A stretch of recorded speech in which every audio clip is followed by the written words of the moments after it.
आदाब, नमस्कार। बातें मुलाकातें में आपका स्वागत है। मैं हूं आपका होस्ट मोहम्मद अफजल खान। अगर हम वर्ल्ड हिस्ट्री देखते हैं, दुनिया के इतिहास को देखते हैं, तो पता चलेगा कि सिर्फ एक ही मोहम्मद शाह रंगीला पैदा नहीं हुआ था, बल्कि वर्ल्ड हिस्ट्री में मोहम्मद शाह रंगीले जैसे पागल खपती बादशाह बहुत पैदा हुए थे।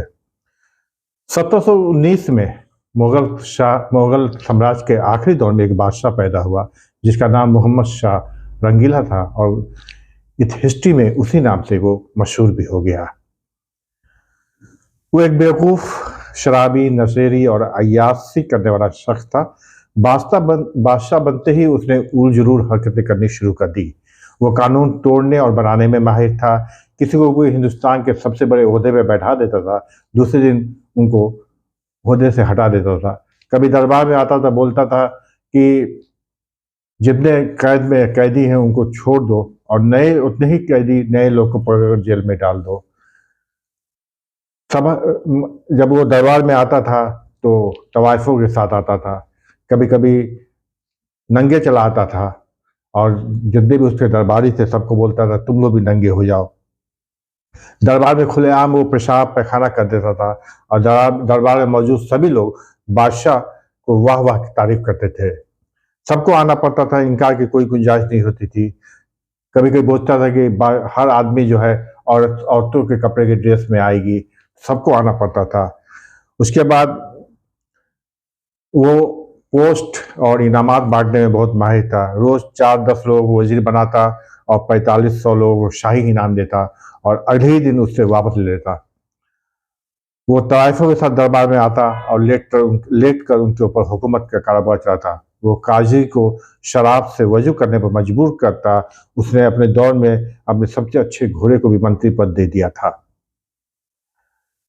अधिक शराब पीने के कारण 26 अप्रैल 1848 में इंतकाल हो गया। लेकिन आज भी जब लोग रंगीला के किस्से और कारनामे सुनते हैं तो हंसी छूट जाती है। दुनिया में मोहम्मद शाह रंगीला पहला बादशाह नहीं था जिसने इस तरह के उलूल जुलूल हरकतें की थी, बल्कि इस तरह से बहुत से बादशाह दुनिया में गुजरे हैं जो कि मोहम्मद शाह रंगीला से भी आगे थे। हम आपको बताते हैं कि दुनिया के और मुल्कों में ऐसे खपती और बेवकूफ़ बादशाह कौन कौन थे। अब आप मिस्र को देखिए, बादशाहों ने पिरामिड बनाकर एक अजूबा काम किया। वहीं दूसरी तरफ मिस्र के शद्दाद जैसे बादशाह ने धरती पर जन्नत बनाया। नमरूद ने पैगंबर को जेल में डाल दिया। रोम के बादशाह नीरो ने पूरे रोम शहर पे आग लगवा दी और खुद छत पर बैठकर रोम को जलते हुए देखता रहा और आराम से बांसुरी बजाता रहा। एक बादशाह ने रोम में एम्फी थिएटर बनवाया था जिसमें 80,000 लोगों के साथ बैठकर भूखे शेरों को सामने इंसान का शिकार करते हुए देखता था। रोम के एक बादशाह ने अपनी बहन के साथ शादी कर ली थी। इसी तरह हिंदुस्तान में भी राजा दाहिर ने अपनी बहन के साथ शादी की थी। यूनान का एक बादशाह अपनी रानी के साथ नंगा शहर में घूमने निकलता और जनता को हुक्म दिया कि आप सभी लोग कहें कि बादशाह सलामत बहुत ही खूबसूरत ड्रेस पहना है। अगर बादशाह एक ईरान का और एक बादशाह था जो रानी के साथ शतरंज खेलता और अगर बादशाह हारता तो एक गुलाम रानी को देता और रानी हारती तो एक गुलाम बादशाह को दे देता, और आखिर में इन सभी गुलामों को कत्ल करा दिया जाता। एक बादशाह कुतुबुद्दीन मुबारक शाह जो के होमो था, एक लड़के पे आशिक था। बादशाह एक दिन दुल्हा बनता तो एक दिन दुल्हन बनता, एक दिन वो दुल्हन बनता, और इस तरह पूरी शादी होती और पूरा दरबार और जनता इस शादी में शामिल होता। बादशाह को मुबारकबाद देते। फ्रांस के बादशाहों ने बहुत समय तक नहाने पर पाबंदी लगा रखी थी। इंग्लैंड के एक बादशाह ने शादियों पर पाबंदी लगा दी थी। जिसे शादी करनी होती थी वो बादशाह से सर्टिफिकेट लेता था। तैमूर लंग इस्लामी दुनिया का बहुत बड़ा हीरो था, लेकिन वो कत्ल फसाद करने का बहुत शौकीन था। उसने 54 देशों पर हमला किया और खोपड़ियों के मीनार बना दिए।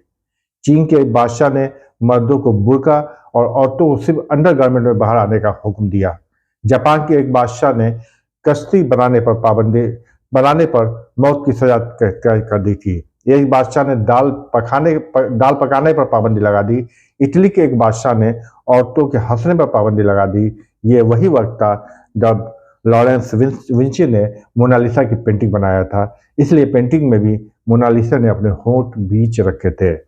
आप किसी भी देश को इतिहास उठा लें, आपको ऐसे रंगीले जरूर मिलेंगे जिसने अपने अजीबोगरीब हुक्म और अपने खपतीपन से जनता की नाक में दम कर रखा था।